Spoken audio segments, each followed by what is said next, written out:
Thank you very much, Hugo, and the Center for Geopolitics for hosting this event.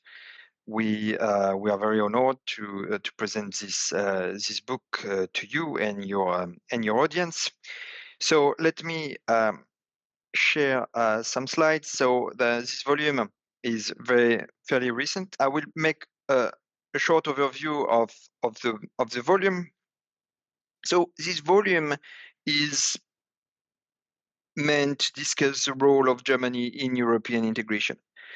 And we gathered a number of scholars and one prominent policymaker to discuss this question: what has been the role of Germany in European integration? There are a variety of views that are expressed in the book about this matter, but they fall quite neatly into four categories that represent the four parts of the book. So the first group of contributions highlights the longue durée of German influence over European affairs and highlight parallels between German history and the modern European Union. They also highlight the continuities across centuries and how German and European history have been intertwined for the last millennium. A second group of contributions is more focused on the history of European integration, and they highlight the prominent role Germany has played. My own chapter makes the argument for the sources and effects of German hegemony on European integration. That's my argument. That is, you cannot understand European integration if you don't place Germany at the center.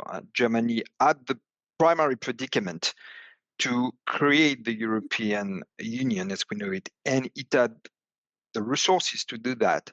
And the key characteristics of the European Union as it exists today, namely the common market, the European focus, and the multi-layered system of sovereignty, have all emerged through Germany's wielding power and in accordance with Germany's political tradition. We have in the middle of this volume the testimony of Mr. Van Rompuy, who honors us by his presence today. His experience during the Mercosi's, the Eurozone crisis, and a variety of crises during his tenure as the first permanent president of the European Council.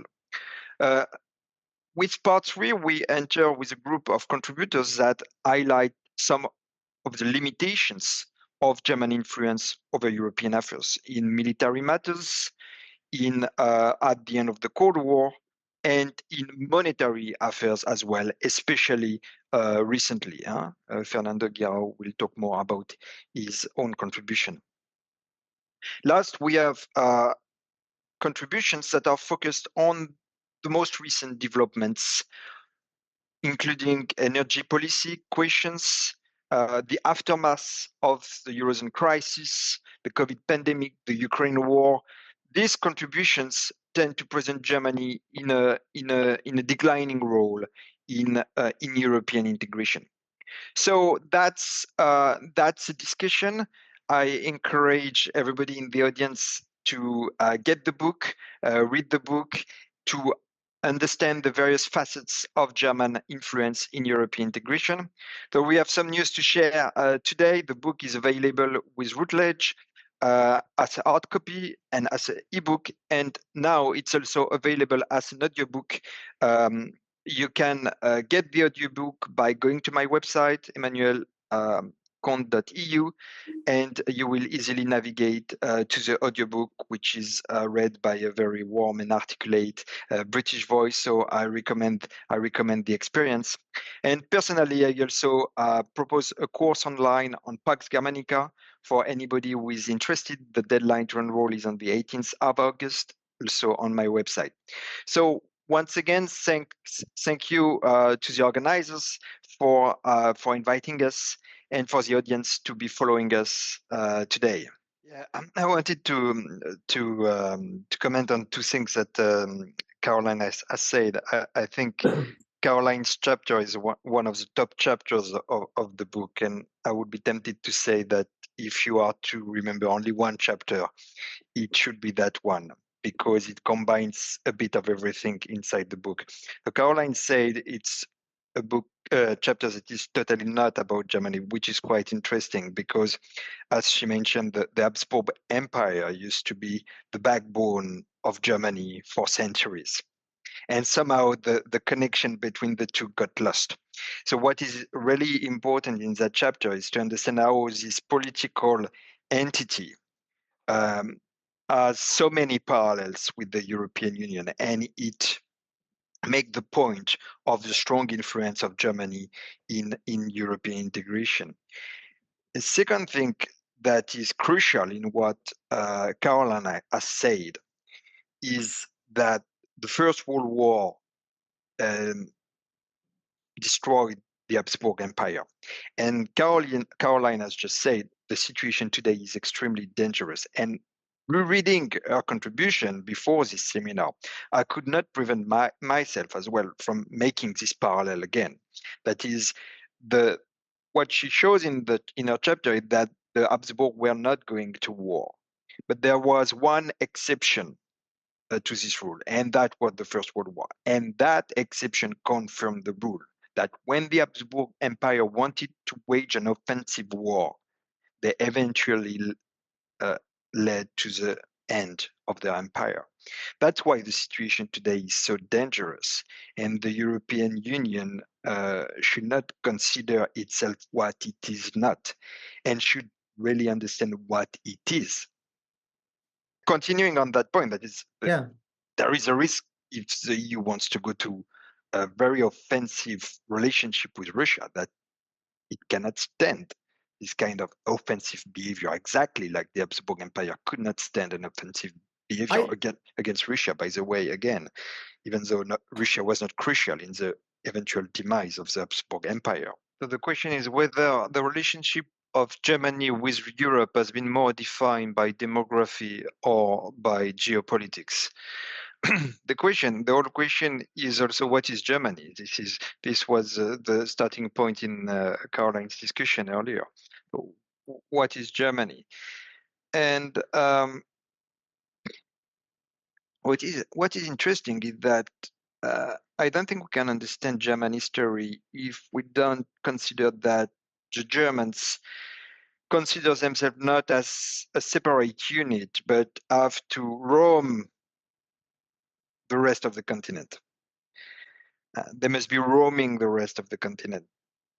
Germany cannot exist otherwise. So either towards Central and Eastern Europe or towards the South or the West, this is a big constant in German history, something perhaps we could have better emphasized in the book.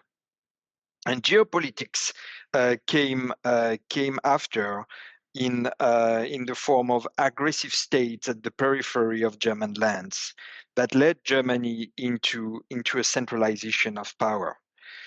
So both factors are important. I think the Germans are better off when their relationship with Europe is defined by demography than by geopolitics.